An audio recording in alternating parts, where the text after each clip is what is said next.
Kaixo, gaur azalduko dugu Google Driveko aurkezpen aplikazioa nola erabiltzen den. Oinarrizko gauza batzuk. Driveen gaudela, berria emango diogu eta Google aurkezpenak.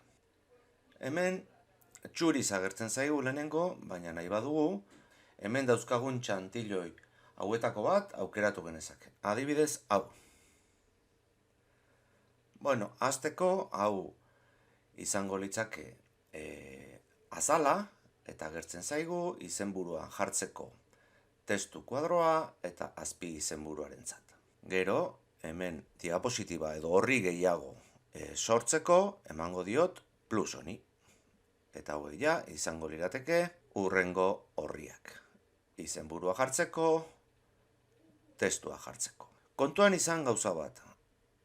Aurkezpenak direla guk zerbait ahoz azaldu behar dugunean lagungarri izateko. Testu luzeak ezin dira erabili. Izan behar du oso laburtua modu eskematikoan. Eta ondo etortzen dira buletinak. Azalduko ditugu nola sartu buletinak. Importantea lehenengo aurkezpenari izena jartzea. Orain azala sortuko dugu. Azala hemen jarri dezaket izenburua eta honi eman dezaket nahi dudan kolorea. Baina badago beste modu bat ere. Hau kopiatuko dut eta ezabatuko dut.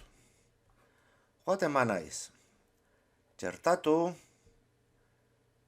Word Art emango diot. Eta hemen idatziko dut Ctrl V nahi dudana izenburuan jartzea. Orain honi nahi dudan formato eman dezaket.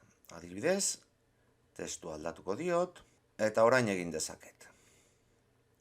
Ertzaren kolorea aldatu eta ertzaren tamaina ere aldatu dezaket. Eta barnekoa horrela gustatzen zait, horrela utziko. Hemen jarri dezaket gela adibidez, eman dezaket nahi dudan formatoa eta jarriko dut erdian. Nahi izan ez gero, beste testu kuadro bat ere sartu nezake. Honi ematen badiot, testu kuadroa edo txertatu testu kuadroa. Eta hemen edozein testu idatzi dezaket. Baina orain ez dut sartu. Ondo egin dut azala. Baina agian ondo geldituko da irudiren bat sartzen badiot. Irudia sartzeko txertatu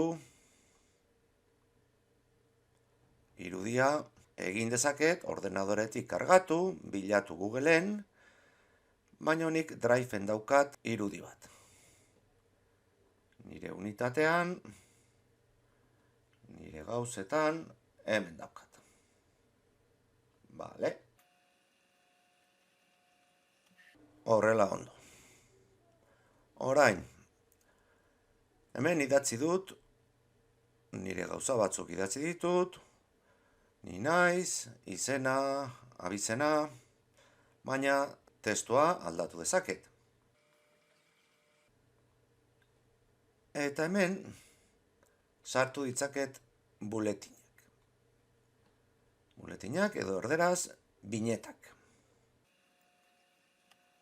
Beste diapositiba bat sartu nahiko banu, honekin egin dezaket. Baina baita ere, aukeratuta daukadala, Ctrl C, Ctrl V. Eta horrela, bietan diseinu berdina daukat. Jarri ditut. Orain, hemen dauzkagun gauza batzuk ikusiko ditugu. Atzeko plano aldatu dezaket, atzeko planoaren kolorea, adibidez hau, egin dezaket diseinu aldatu, horriaren egitura, utziko dugu,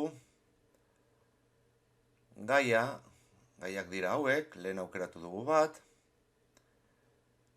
eta irudia aukeratzen badut, animazioak ere. Zer dira animazioak? Bai irudiak edo bai testuak animatu ditzaket. Hau mugimendu batekin atera daiteke. Emango diot irudi honi, eta ateratzen zait, aukera hauek ateratzen zaizkit. Begira, diapositiben transizioa. Diapositiba batetik bestera nola nahi dudan ateratzea. Nik eman diot kubo moduan. Gero, hemen esaten dit, diapositiba guztietan berdin? Bai, esango diot. Eta objetua, hau aukeratu dut, nola nahi dut agertzea. Agertu, klik egitean, baino esango diot haunditua. Goazen ikustera nola gelditu den.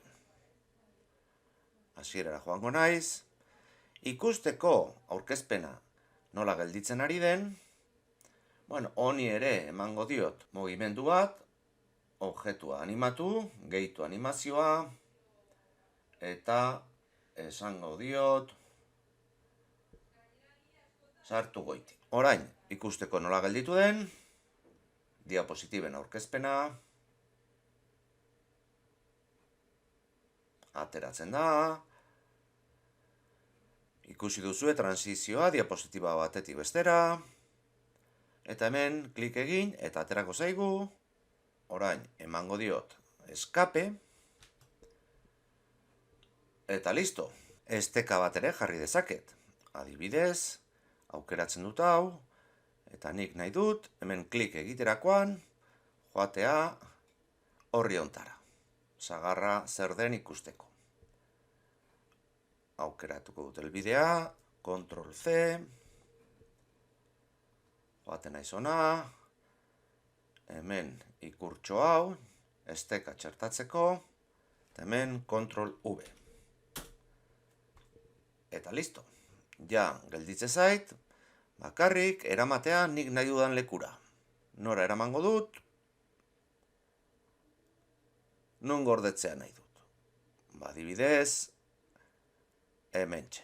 Eta horrela, eginda egongo litzak. Zerbait ikasiko zenutelakoan, agur, hurren arte.